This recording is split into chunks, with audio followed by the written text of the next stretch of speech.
parang pababa yung tao. Nakita ko. Baka dito yung galing bro. Ito yung galing siguro. Tingin sa ay tingin sa number mo iyan daw niya. Nandito na bro. Naka-ready na tong baril ko.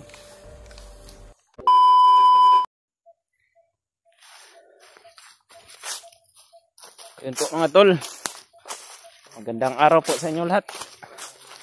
Nandito na po kami ni Kuya Buds ngayon sa area. Para po, aakyat na po kami para tulungan yung mga kasamahan namin. Yun si Kuya Buds mga tol.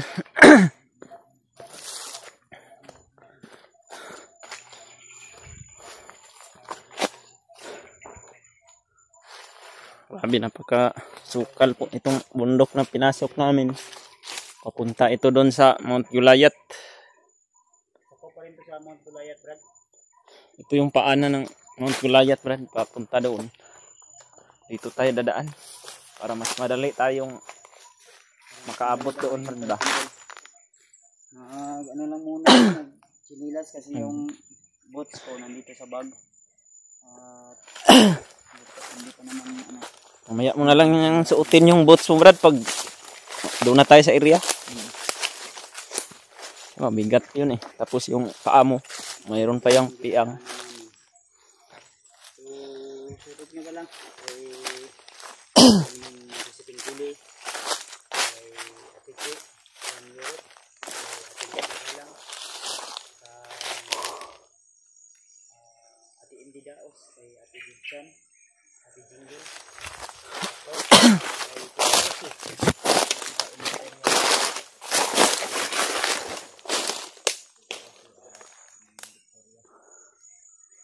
Napakalaki pa ng mga puno dito tol. Sobrang laking puno ito ng kahoy.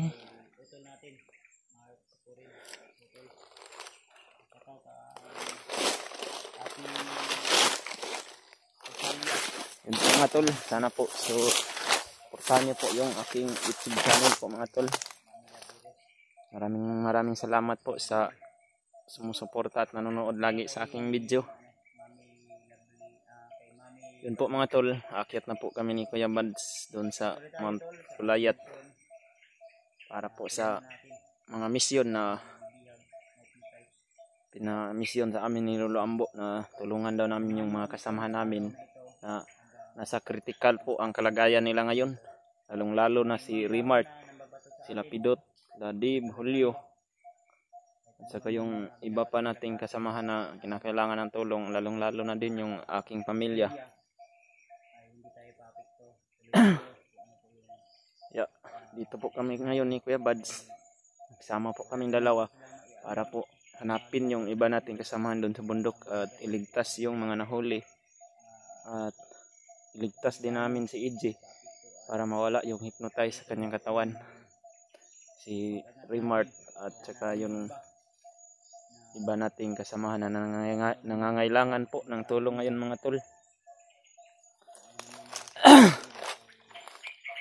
Kanina pong umaga, nagpatid po kami ni Kuya Buds ng motor doon sa paanan ng bundok para po makapag-akad po kami dito ng maaga. Pagka mamayang hapon o gabi, makarating na kami doon sa Mount Gulayat o mamaya bang hapon, maabot na kami doon.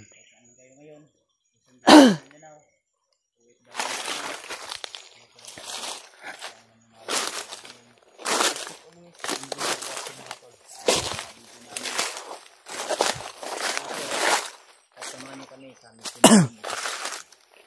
namin kayo tol. Kasama namin kayo lagi sa ating panalangin. Kayo tol. Ayan, ito yung mga magdadaanan namin. Maraming mga daanan dito. Pero kinakailangan na mayroon ding daanan dito sa baba, Brad. Pero parang delikado siguro dito, pero napakasukal oh. Dito mayroon din daanan dito. Itong area na ito tol, hindi pa ito masyadong malayo. Mayroon pang nangunguha ng mga kahoy dito, mga civilian. Pero dyan sa unahan, critical na yung area dyan. Kailangan na namin mag-ingat ni Kuya Buds. kalaban natin ay hindi lang mga bandido. Kasi ng dating vlogger, dating kumande. Huwag tayong depensa at huwag tayong padala kung ano man yung mga sinasabi ng ibang dating hunter na gusto tayong pabagsakin o naninira o naiinggit sa atin. Tuloy tayo tol, at alam ko na kayo po ay patuloy na susuporta sa akin hanggang patuloy tayo mag-upload. Ay patuloy pa rin ako ng-explore hanggat marami tayong susuporta. Ayan tolo si Padre Brad. Si Padre tol, suportahan natin tol ang taong ito at ipagpuri natin na maligtas sa kanyang asawa at anak. Sa mga sumusuporta po dyan kay Kuya Bads at sumusuporta din sa akin na nanggaling sa kanya, maraming salamat po talaga. Taos puso po akong nagpapasalamat sa inyo. Sana po ipagdasal niyo po kami ni Kuya Bads na maligtas namin yung mga kasamahan namin at yung mga sinasabi ni Lolo Ambo matupad namin. Yun po mga tol, Masunod namin yun. sana po ipagdasal niyo po kami. Sa atin na rekumpensa lalo na sa mga dati mong kasama na hunter dahil sisiraan kanila. Kaya salamat sa iyo Lolo Ambo. Alam ko na yung babala mo na sinasabi sa atin ay nakatotoo. Kaya handa na po ako sa anumang pagtulog sa atin ng ibang kasamahan. Kaya tuloy lang po ako Lo. Hanggat nariyan ka, gumagabay sa amin. Hanggat nandyan si Lolo tol, gumagabay sa atin ay patuloy ako dahil alam ni Lolo. Siyempre, alam din ninyo. Dito po mga tol, hindi lang po mga bandido yung masasagupa natin dito. Marami din po daw mga ahas dito. Gaya ng mga yung king cobra o dito sa amin, tinatawag na mga banakon. Kinakailangan po talaga namin ni Kuya Bads na mag-ingat.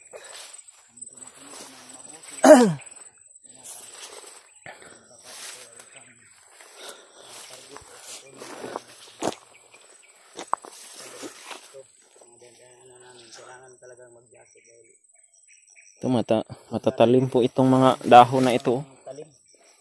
Tinatawag dito sa amin daat ito. Daat to sa ano, Tris cantos yung katawan nito. Parang blade ito pag sugatan kanya. sugatan kayo dito. Kaya tuloy kami tol hanggang mapunta namin yung pinaka-intro ng Mount Vilayat. Yung ibang kasama natin ay nandun din sa Mount Vilayat. Malaki kasi itong bundok na ito tol. Kung makikita nyo, ayan. Napakalawak ito. Sobrang laki itong bundok ng Mount Vilayat dito po. Naibay namin ang bundok na ito papunta doon. Kaya sobrang layo na yung nilakbay namin. Halos 5 oras o 4 na oras na yata kami naglalakbay ng dito. Kaya natin po.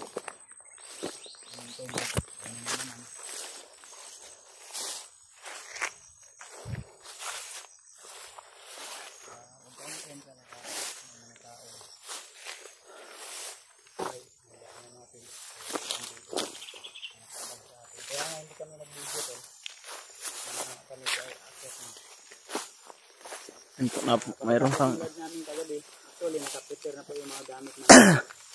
mayroon pong saging dito. Hayaan lang natin yan. Pero mayroon pa Nakaprepare na. po yung gamit namin pagkatapos ng live.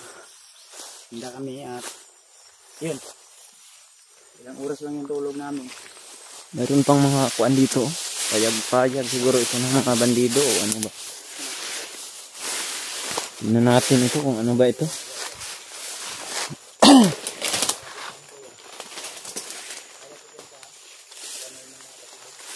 Mayroong butas, Brad. Mayroong butas dito. Parang malalim tong butas na ito, Brad ba? Yan po.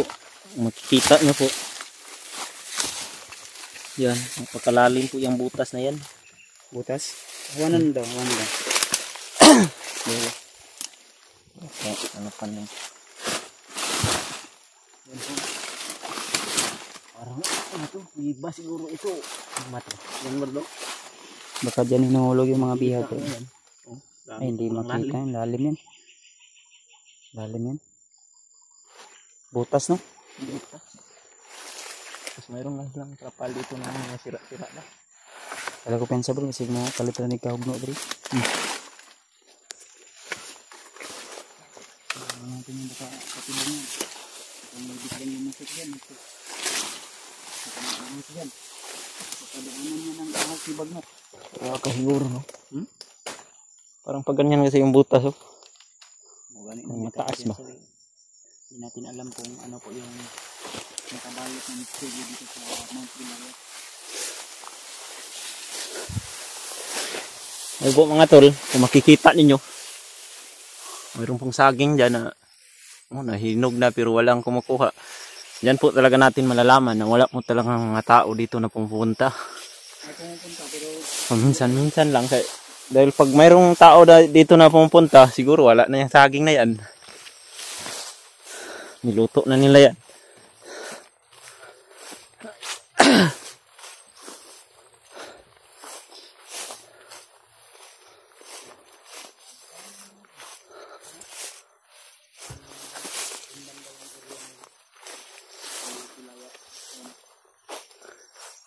medyo mahamog-hamog pa.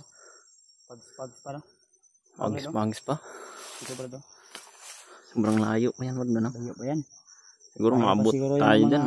Mamayang hapon pa siguro. O mamayang gabi ba tayo makaabot dyan. Huwag lang tayo magpensa. Pag-training po kami sa yung mga dinadaanan namin yun. Walang mga taong nakabang dito. Walang nakakalaban. Kaya Brad? Okay ra Brad.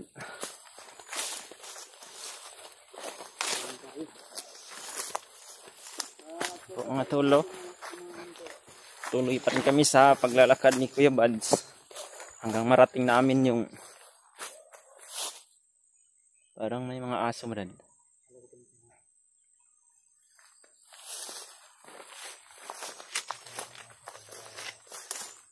Baka mayroon ng mga bandido sa baba Brad ba?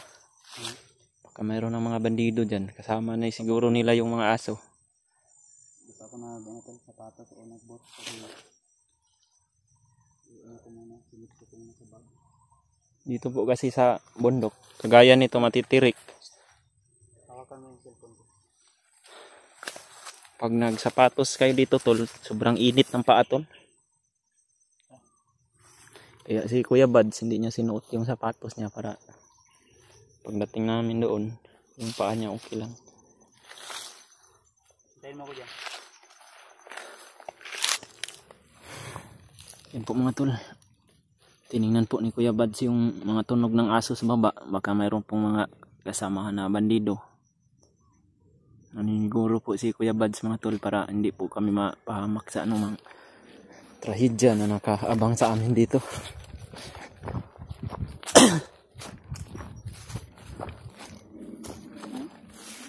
Sobrang lawak pa niyan. Marami sobrang Nakikita niyo to, sobrang lawak pa niyan. Malayo-layo pa yung lalakbayin namin. So, samahan niyo talaga kami tol ha. Abangan niyo po yung bawat upload namin ni Bradley. So dito banda.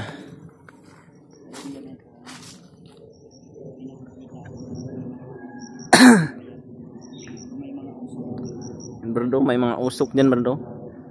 Dyan, sigurado ako dyan bro. Mayroon na talagang mga kalaban dyan nag-aabang sa atin bro.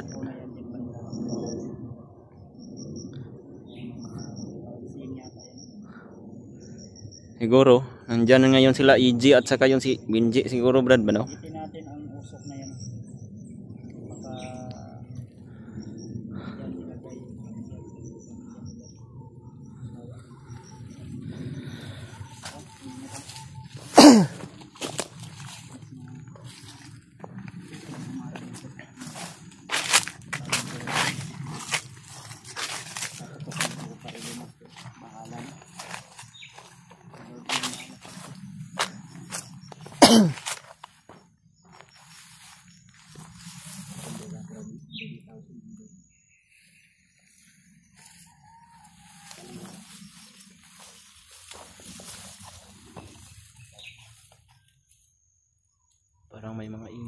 tao, Brad.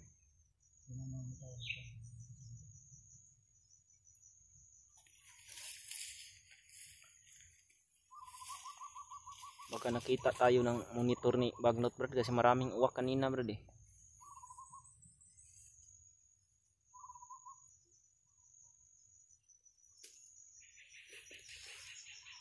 Mga tol, dahan-dahan lang po kami.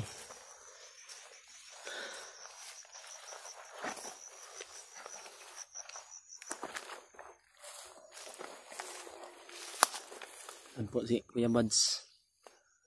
Tiningnan niya muna yung nasa unahan. Paninigurado kung baka mayroong nakaabang sa amin, mga tol.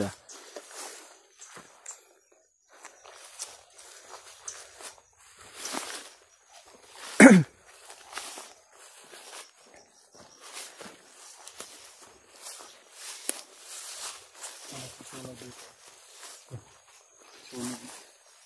Yung tao, parang pababa yung tao. Nakita ko. Baka dito yung galing, bro. Ito yung galing siguro. Ayaw ko din sa kasi yung baril mo ianda mo. Nandito na, Brad.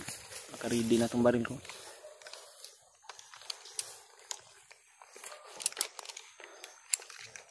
Yun po, mga tol. Naka-ready na po tong baril natin sa anumang kapahamakan na may masasalubong dito ni Kuya Buds. Di makakalaban tayo.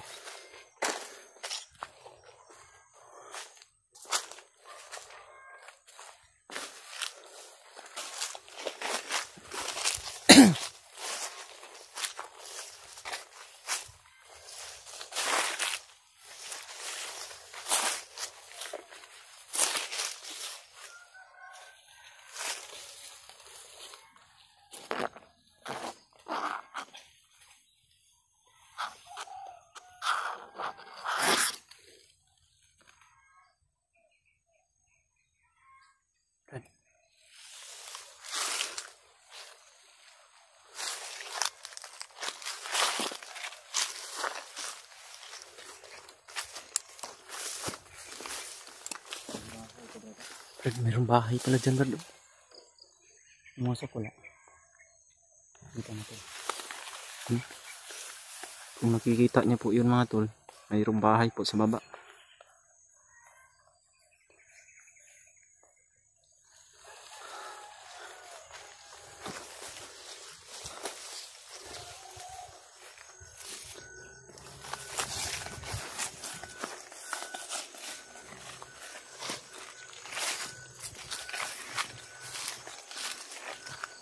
Brad, dadaan ba tayo dyan, Brad? O lilihis tayo ng daan, Brad? Release tayo Brad. Ay ko din sa Brad.